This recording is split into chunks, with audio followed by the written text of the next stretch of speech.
Questo spirito anche la famiglia pontificia oggi vuole stringersi intorno a lei, successore di Pietro, posto dallo Spirito Santo a reggere la Priorité au direct depuis la salle Clémentine au Vatican. Nous allons participer aux vœux du pape François à la curie romaine. C'est le cardinal Angelo Sodano, le doyen du Sacré Collège, qui s'adresse au pape. Avec des sentiments d'amour filial, nous venons devant vous pour vous adresser les vœux les plus chaleureux de bonne fête de Noël. Tout d'abord, sont les vœux du Collège Cardinalis, engagé de façon particulière à participer à la sollicitude pastorale quotidienne du pape pour toute la Sainte Église. Il y a aussi les vœux de la curie romaine et du gouvernorat du Vatican. Et à ces vœux, je voudrais ajouter aussi les vœux des représentants pontificaux dispersés dans le monde, auxquels nous nous sommes toujours spirituellement proches.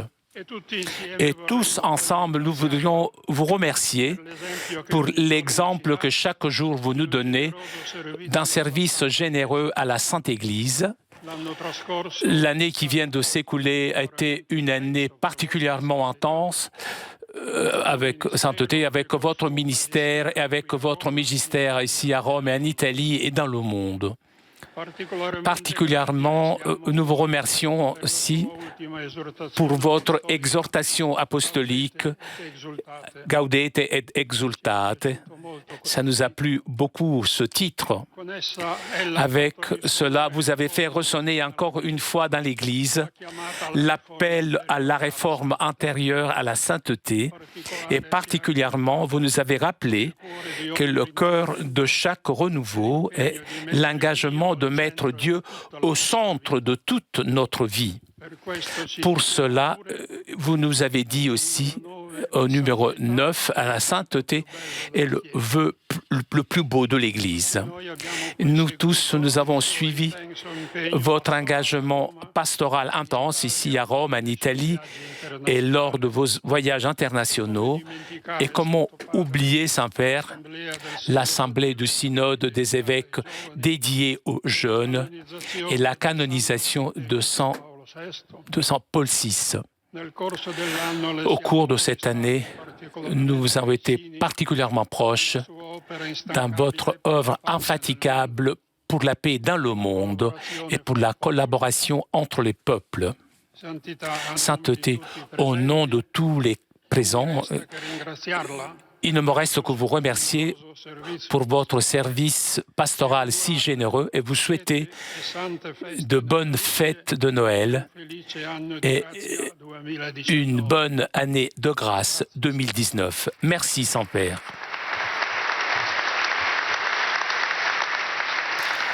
Après cet échange cordiaux de salutations entre le doyen du collège des cardinaux et le pape François, nous allons entendre le discours et les vœux du pape François à la curie romaine en cette salle Clémentine du Vatican.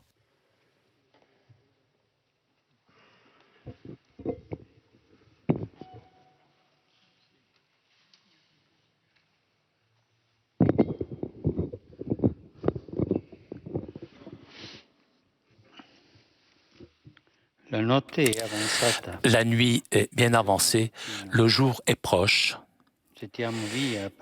Jetons les œuvres de ténèbres et mettons les armes de la lumière. Chers frères et sœurs, enveloppés par la joie de l'espérance qui s'irradie du visage de l'enfant divin, nous nous rencontrons cette année aussi pour nous échanger les vœux de Noël, en portant dans nos cœurs toutes les fatigues et les joies du monde et de l'Église. Je vous souhaite de tout cœur un Noël saint à vous tous, à vos collaborateurs, à toutes les personnes qui travaillent dans la curie romaine, les représentants pontificaux et les collaborateurs des nonciatures. Et je souhaite vous remercier, vous, pour votre dévouement quotidien au service du Saint-Siège, de l'Église et du successeur de Pierre. Merci beaucoup. Permettez-moi aussi de donner une bienvenue chaleureuse au nouveau substitut au secrétariat d'État, Son Excellence, qui a commencé son service important, délicat, le 15 octobre dernier. Sa nationalité vénézuélienne reflète la catholicité de l'Église et la nécessité d'ouvrir toujours plus les horizons jusqu'aux frontières de la terre. Bienvenue, Excellence, et je vous souhaite un bon travail.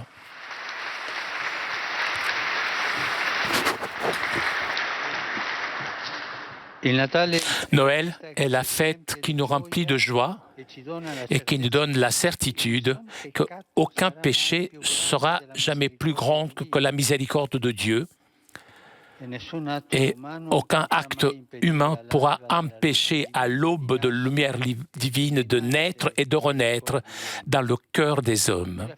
C'est la fête qui nous invite à renouveler l'engagement évangélique d'annoncer le Christ, le Sauveur du monde, lumière de l'univers. Si en effet le Christ, saint, innocent, immaculé, ne peut pas enlever le péché, il est venu seulement dans le but d'expier les péchés de son peuple. L'Église, qui comprend dans son sein des pécheurs, est donc sainte immaculate, toujours dans le besoin de purification, avance et continue sur le chemin de la pénitence et du renouveau. L'Église continue son pèlerinage entre les persécutions du monde et les consolations de Dieu,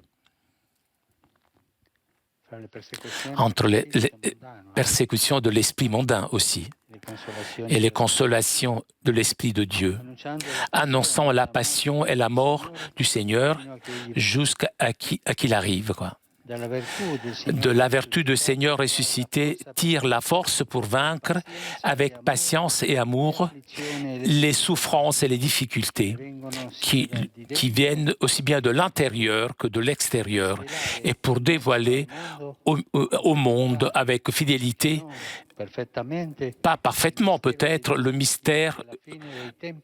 Jusqu'à la fin des temps, il sera manifesté dans la plénitude de la lumière. Sur la base donc de la conviction ferme que la lumière est toujours plus forte que les ténèbres, je voudrais réfléchir avec vous sur la lumière qui relie Noël, c'est-à-dire la première venue, dans l'humilité, à la parousie, c'est-à-dire la deuxième venue, dans la splendeur, et nous confirme dans l'espérance qui ne déçoit jamais. Cette espérance de laquelle dépend la vie de chacun d'entre nous et toute l'histoire de l'Église dans le monde. Ce serait mauvais, une Église sans espérance. Ce serait laid d'une Église sans espérance. Jésus, en réalité, naît dans une situation sociopolitique religieuse chargée de tensions, d'agitation, d'obscurité. Sa naissance, d'un côté attendu et de l'autre refusé, résume la logique divine qui ne s'arrête pas face au mal, même le transforme radicalement et le fait devenir du bien, et aussi la logique du malin qui transforme même le bien en mal pour porter l'humanité à rester dans le désespoir et dans les ténèbres. La lumière brille dans les ténèbres, mais les ténèbres n'ont jamais accueilli. Chaque année, Noël nous rappelle cependant que le salut de Dieu est donné gratuitement à l'humanité tout entière, à l'Église, et particulièrement à nous, les personnes consacrées, n'agit pas sans notre volonté, sans notre coopération, sans notre liberté, sans notre effort quotidien. Le salut est un don. Ça, c'est vrai. un don qui doit être accueilli, gardé et qu'on doit faire fructifier. Être chrétien, généralement, et pour nous en particulier, nous, les consacrés des seigneurs, ne signifie pas se comporter comme une cercle de privilégiés qui croient avoir Dieu dans leur poche, mais en personnes qui savent d'être aimés du Seigneur, malgré le fait que nous soyons des pécheurs. Les consacrés, en effet, ne sont rien d'autre que des serviteurs dans la vigne du Seigneur qui doivent donner au bon moment le récolte et ce qu'on a reçu au patron de la vigne. Les Bibles, l'histoire de l'Église, nous donnent la démonstration que souvent, même les mêmes élus dans le chemin commencent à penser, à croire, à se comporter comme les patrons du salut et pas comme les bénéficiaires, comme les contrôleurs des mystères de Dieu et pas comme humbles distributeurs, comme les douaniers de Dieu et pas comme les serviteurs du troupeau qu'on leur a confié. Souvent, par zèle excessif, au lieu de suivre Dieu, on se met devant lui comme Pierre, qui a critiqué le Maître, qui mérita donc le reproche le plus dur que le Christ ait jamais adressé à une personne. Derrière moi, Satanas, parce que toi ne penses pas selon Dieu, mais selon les hommes. Chers frères et sœurs, le monde dans le trouble. Et le bateau de l'Église cette année a vécu et vit des moments difficiles et a été investi par des tempêtes et par des ouragans. Beaucoup se sont trouvés dû demander au maître qui apparemment, maître, ça ne t'emporte pas que nous sommes perdus. D'autres ont perdu la confiance et ont abandonné l'Église. D'autres, par peur, par intérêt, pour des deuxièmes buts, ont essayé de secouer son corps en augmentant les blessures. D'autres ne cachent pas leur satisfaction en voir l'Église secouée. Beaucoup continuent à s'aggrapper avec la certitude que les portes des enfers n'auront pas le dessus. Et entre-temps, l'épouse de l'Église du Christ continue son pèlerinage entre des joies et des souffrances, succès et difficultés, des succès et des difficultés extérieures et intérieures. Certainement, les difficultés internes restent toujours les difficultés les plus douloureuses et destructives. Les souffrances. Beaucoup d'afflictions, de souffrances, comme immigrés, obligés de laisser leur patrie et au danger de leur vie, rencontrent la mort, ou ceux qui survivent mais trouvent les portes fermées, et leurs frères de l'humanité engagés dans les conquêtes politiques et de pouvoir. Que de peur et de préjudice. Combien de personnes et combien d'enfants meurent chaque jour par manque d'eau, de nourriture et de médicaments. Que de pauvreté, que de misère, combien de violence contre les faibles et les femmes. Que de scénarios de guerre déclarés et pas déclarés. Que de sang innocent est versé chaque jour. Que de déshumanité et brutalité nous entourent de tous les côtés. Combien de personnes sont systématiquement torturées, encore aujourd'hui, dans les commissariats, dans les prisons et dans les camps de réfugiés dans différentes parties du monde. Nous vivons aussi en réalité une nouvelle époque de martyrs. Semble que la persécution de l'Empire romain ne connaît pas de fin.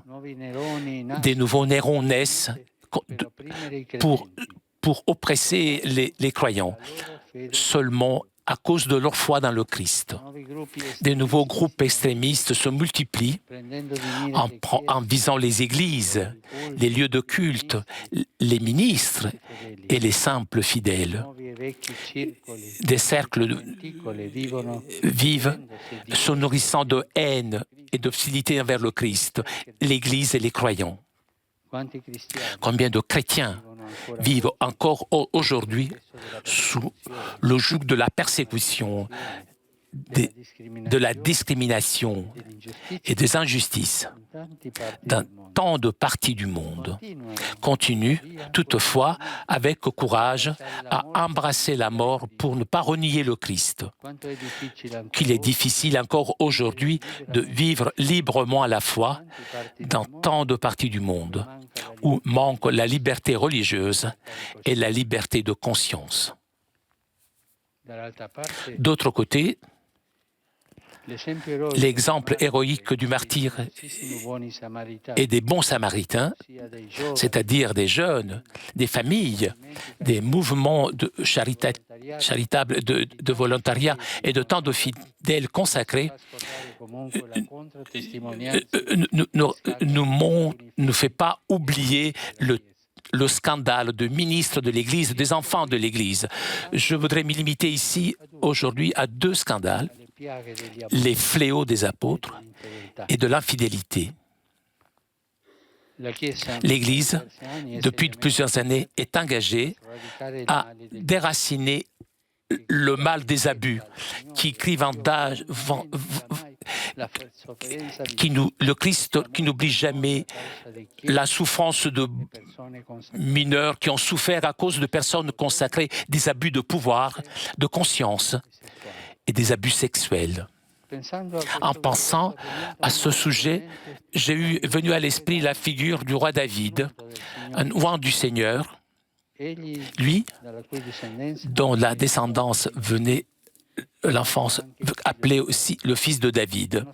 Malgré avoir été élu et oint du Seigneur, a commis 3 péchés, c'est-à-dire 3 graves abus en même temps, abus sexuels, de pouvoir et de conscience. 3 abus distingués qui cependant convergent et qui se surposent.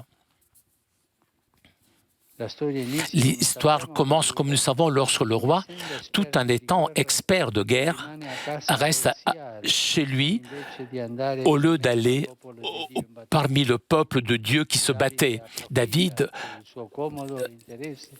juste pour son intérêt, c'est un abus de pouvoir. Loin, s'abandonnant aux commodités, commence le déclin moral et de conscience. Et c'est justement dans ce contexte qu'il lui voit Bethsabée, alors qu'elle prend son bain, elle est attirée par cette femme, elle l'appelle, s'unit à elle, à l'autre abus de pouvoir, plus abus sexuel. Et donc, il fait abus d'une femme mariée et seule. Et pour couvrir son péché, rappelle chez elle Uri et essaie de la convaincre à passer la nuit avec la femme. Et par la suite, ordonne au chef de la milice d'exposer cette femme à une morsure, à l'autre abus de pouvoir, plus abus de conscience. La chaîne du péché s'élargit à tache d'huile et devient rapidement un réseau de constriction. Lui est resté chez lui dans l'oisivité, les étincelles de la Syrie et de la luxurie, et de baisser la garde, donc commence la chaîne diabolique des péchés graves, l'adultère, le mensonge, l'homicide, puisqu'il était roi de pouvoir tout et tout obtenir. David essaye aussi de piéger le mari, Bethsabée, les gens, soi-même et carrément Dieu. Le roi néglige sa relation avec Dieu, blesse sa propre intégrité morale sans même se sentir coupable. Loin continuer à exercer sa mission comme si rien ne s'était passé. La seule chose qui était importante était sauvegarder son image et son apparence. Parce que ceux qui ne s'aperçoivent pas de commettre de graves manquements contre la loi de Dieu peuvent se laisser aller à une sorte d'étourdissement ou torpeur, puisque ne trouvent rien de grave à se reprocher. Ils ne ressentent pas cette chaleur que petit à petit prend possession de leur vie spirituelle et finissent pour les user et se corrompre. De pécheurs, ils finissent pour devenir des corrompus. Aujourd'hui aussi, il y a beaucoup de rois du Seigneur, des hommes consacrés, qui abusent des faibles, profitant de leur propre pouvoir moral et de persuasion. Ils réalisent des crimes et continuent à exercer leur ministère comme si rien ne s'était passé. Ils n'ont pas crainte de Dieu et son jugement, mais ils craignent seulement d'être découverts, démasqués, des ministres qui déchirent le corps de l'Église et qui provoquent des scandales discréditant la mission salvifique de l'Église et les sacrifices de tant de leurs confrères. Aujourd'hui aussi, chers frères et sœurs, beaucoup de David rentrent dans le réseau de la corruption, trahissent Dieu, leurs commandements, leur vocation, l'Église, le peuple de Dieu et la confiance des petits et de leurs familles. Souvent, derrière leur gentillesse et de leur travail impeccable et leur visage angélique cachent un loup atroce prêt à dévorer des âmes innocentes. Les péchés et les crimes des personnes consacrées prennent des couleurs encore plus sombres, puisque sont colorés de honte, déforment le visage de l'Église et minent la crédibilité même de l'Église. En effet, l'Église, avec ses enfants fidèles, est aussi victime de ces infidélités et de ce véritable crime. Chers frères et sœurs, il doit être clair pour tous que face à ces crimes, l'Église fera tout le nécessaire pour livrer à la justice quiconque ait commis ces crimes. L'Église n'essayera jamais d'ensabler ou de sous-estimer les cas. C'est indéniable que des responsables dans le passé, par légèreté, incrédulité, puisqu'ils n'étaient pas prêts, inexpérience. Nous devons juger le passé avec l'herméneutique, l'interprétation du passé, où par superficialité spirituelle et humaine, on traitait tant de cas sans le sérieux qui était dû. Cela ne doit jamais plus arriver.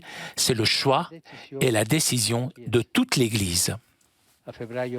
Février prochain, l'Église confirmera sa volonté de continuer avec de toute sa force sur le chemin de la purification. L'Église s'interrogera, profitant aussi des experts, sur comment protéger les enfants, comment éviter ces désastres, comment soigner et réintégrer les victimes, comment renforcer la formation dans les séminaires. On essaiera de transformer les erreurs commises en opportunités pour déraciner ce fléau, non seulement du corps de l'Église, mais aussi de celui de la société. En effet, cette calamité est arrivée à frapper quelques ministres consacrés. On peut se poser la question, combien ces fléaux pourraient être profonds dans nos sociétés et dans nos familles. L'Église, donc, ne se limite pas essayera d'affronter ce mal qui cause la mort lente de tant de personnes au niveau moral, psychologique et humain.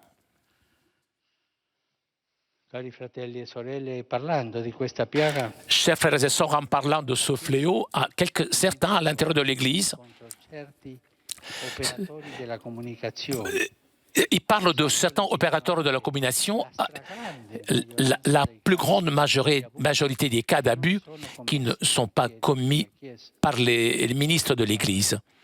95% ne sont pas commis par les ministres de l'Église. Et que ça a donné une fausse image, comme si ce mal avait frappé seulement l'Église catholique.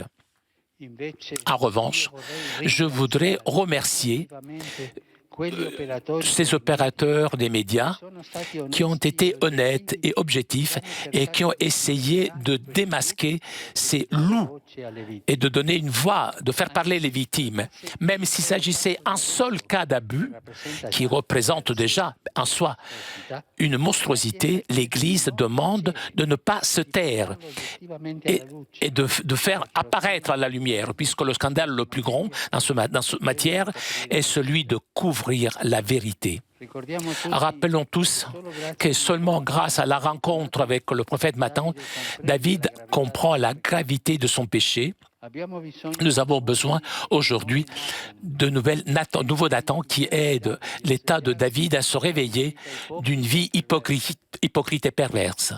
S'il vous plaît, aidons la Sainte Mère Église dans sa tâche difficile, c'est-à-dire celui de reconnaître les cas vrais, les séparant des faux cas, les accusations des calomnies, les rancœurs des insinuations, les blablas des diffamations, la tâche difficile, puisque les véritables coupables ils sont capables de se cacher, au point que tant de mamans, d'épouses, de sœurs n'arrivent pas à le découvrir.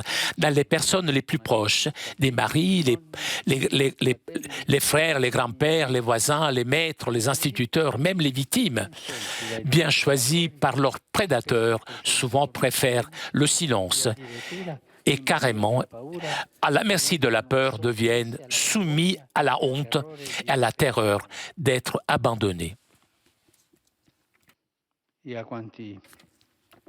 Et à tous ceux qui abusent des enfants, des mineurs, je voudrais dire, convertissez-vous.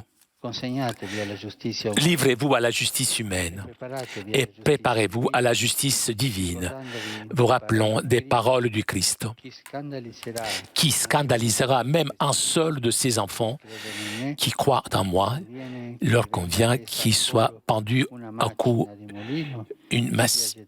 qui soit jeté au plus profond de la mer.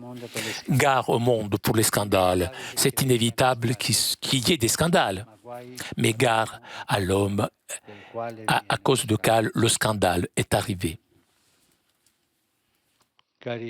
Chers frères et sœurs, maintenant permettez-moi de parler aussi d'une autre souffrance, c'est-à-dire l'infidélité de ceux qui trahissent leur vocation, leur sermon, leur mission, leur consécration à Dieu et à l'Église, ceux qui se cachent derrière de bonnes intentions pour poignarder leurs frères et semer la zizanie, division, des personnes qui trouvent toujours des justifications, même logiques, même spirituelles, pour continuer à parcourir le chemin de la perdition. Et cela, ce n'est pas une nouveauté dans l'histoire de l'Église. Saint Augustin, en parlant de la zizanie de bon grain, disait « Croyez peut-être, mes frères, que la zizanie ne puisse pas monter jusqu'au chaire épiscopal. Croyez-vous peut-être qu'elle est seulement dans le bas peuple et pas chez les Voulez-vous que le ciel, que nous ne soyons pas de zizanie, même sous les chaires épiscopales, il y a du froment et il y a la zizanie. Et parmi les communautés de fidèles, il y a du froment et il y a la zizanie. Ces paroles de saint Augustin nous exhortent à rappeler le proverbe « Le chemin de l'enfer est pleine de bonnes intentions et nous aide à comprendre que le tentateur, le grand accusateur, est celui qui divise, qui sème la discorde, qui crée l'inimitié et qui mène même à avoir des doutes. En réalité, derrière ces semeurs de zizanie se trouvent presque toujours les 30 pièces d'argent. Voilà alors que la figure de David nous mène à celle de Judas l'Iscariote, un autre choisi par le Seigneur qui vint et qui livre à la mort son maître.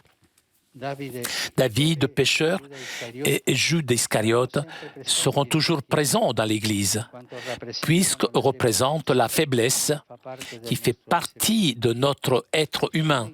Ce sont des icônes du péché et des crimes réalisés par des personnes élues et consacrées, unies dans la gravité du péché. On distingue toutefois dans la conversion. David s'est repenti, se confiant à la miséricorde de Dieu, alors que Judas se suicida. Nous tous y sommes donc pour faire briller la lumière du Christ. Nous avons le devoir de combattre toute corruption spirituelle qui est pire que la chute d'un pécheur, puisqu'il s'agit d'une cécité confortable et autosuffisante, où finalement tout semble licite. Le piège, la calomnie, étant de forme de autoréférentialité, puisque même Satan se faisait passer par ange de la lumière. Salomon, alors le grand pécheur David, a été capable de dépasser sa misère. Passons aux joies maintenant. Il y en a eu beaucoup cette année. Par exemple, la bonne issue du synode des jeunes, dont parlait le cardinal doyen, la réforme de la curie. Beaucoup se posent, quand terminera? Jamais. Les pas, on avance bien.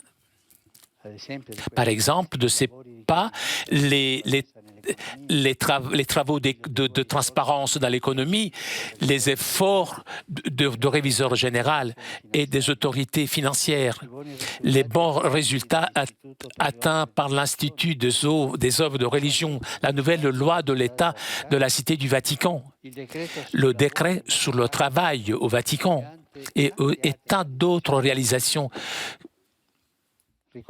Rappelons comme joie aussi les nouveaux bienheureux et saints, qui sont les pierres précieuses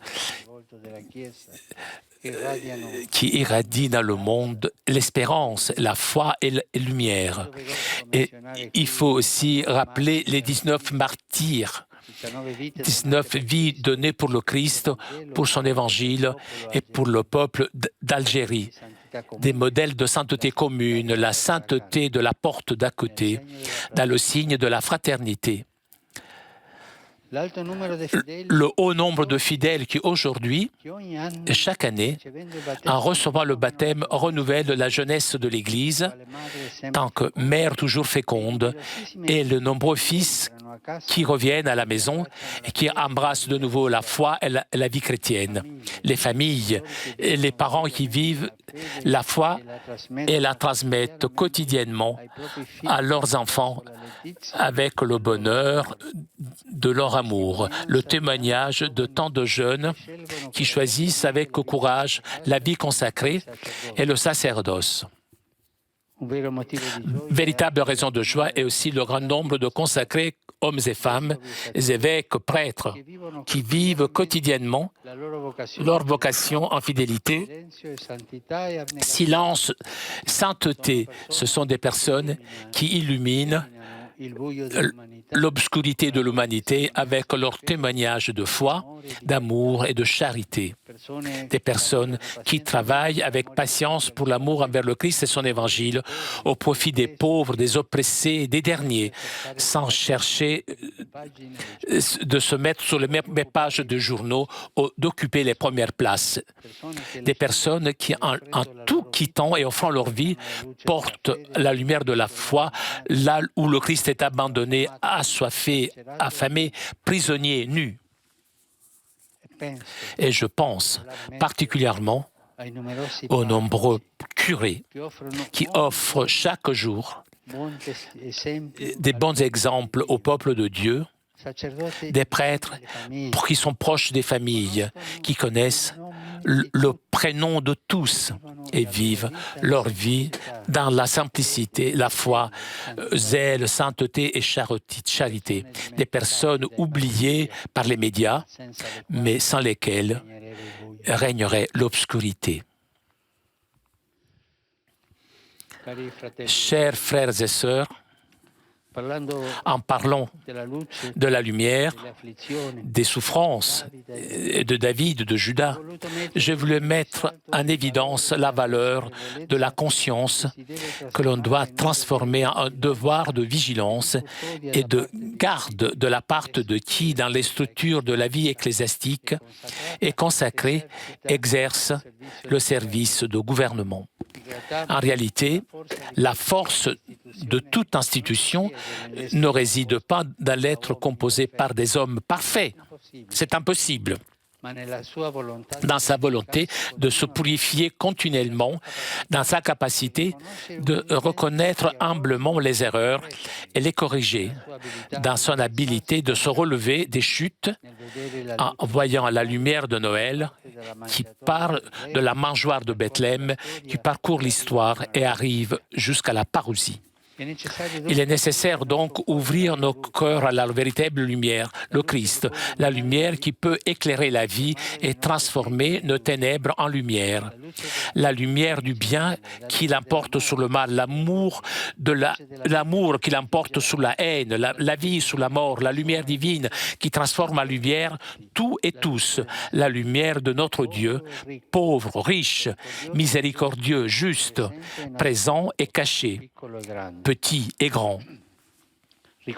Rappelons les paroles merveilleuses de Samakar, le grand-père du désert égyptien du IVe siècle, quand, en parlant de Noël, disait « Dieu se fait petit, inaccessible et dans la création, dans sa bonté infinie, a pris un corps et s'est fait tout petit. Dans sa bonté, il est descendu de sa gloire. Personne dans les cieux et sous la terre peut comprendre la grandeur de Dieu. Et personne dans les cieux et sous la terre peut comprendre comment Dieu est devenu pauvre et petit pour les pauvres et pour les petits. Que son grandeur est incompréhensible et sa petitesse aussi est incompréhensible. Rappelons que le Noël est la fête du grand qui se fait petit dans sa petitesse, n'arrête pas d'être grand. Dans cette dialectique grand-petit, il y a la tendresse de Dieu. La tendresse de Dieu. Cette parole que la mondanité essaye toujours d'enlever. La tendresse. Dieu grand, qui devient petit, qui est grand et continue de se faire petit. Noël nous donne chaque année la certitude que la lumière de Dieu continuera à briller malgré notre misère humaine. La certitude que l'Église sortira de ses souffrances encore plus belles, purifiées et merveilleuses. Parce que tous les péchés et les chutes commis par tes enfants de l'Église ne pourront jamais obscurcir la beauté de son visage, donne même la preuve certaine que sa force n'est pas en nous, mais elle est surtout dans le Christ Jésus, Sauveur du monde, lumière de l'univers, qui l'aime et a donné sa vie pour elle, son épouse. Noël donne la preuve que les mots commis par certains, nous ne pourrons jamais offusquer tout le bien que l'Église réalise gratuitement dans le monde. Noël donne la certitude que la véritable force de l'Église est de notre travail quotidien, souvent caché, comme celui de la curie, où il y a des saints, souvent cachés, être dans le Saint-Esprit qui guide et la protège dans les siècles, transformant même les péchés en occasion de pardon, les chutes en occasion de renouveau, le mal des occasions de purification. Merci beaucoup. Bon Noël à vous tous.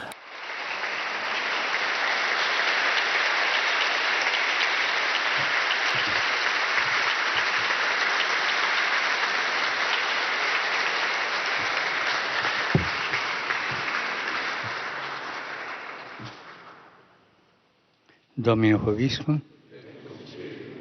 sit nomen Domini benedictum, aiuterium nostrum in nomine Domini, benedicat vos omnipotens Deus, Pater, et Filius, et Spiritus Sanctus. Et aussi, cette année, je voudrais vous donner donc laisser quelque chose, une pensée. C'est un classique, le compendium de théologie mystique de Tancre, mais dans la récente édition, travaillée, donc élaborée par Monseigneur Libanori, ex-auxiliaire de Rome, père Forlai, père spirituel de séminaire de Rome. Je pense que c'est bien. Il ne faut pas le lire du début au début, mais chercher donc des pages sur certaines choses qui peuvent nous intéresser. C'est bien toujours pour la réforme de chacun d'entre nous et la réforme de l'Église. Voilà, c'est pour vous.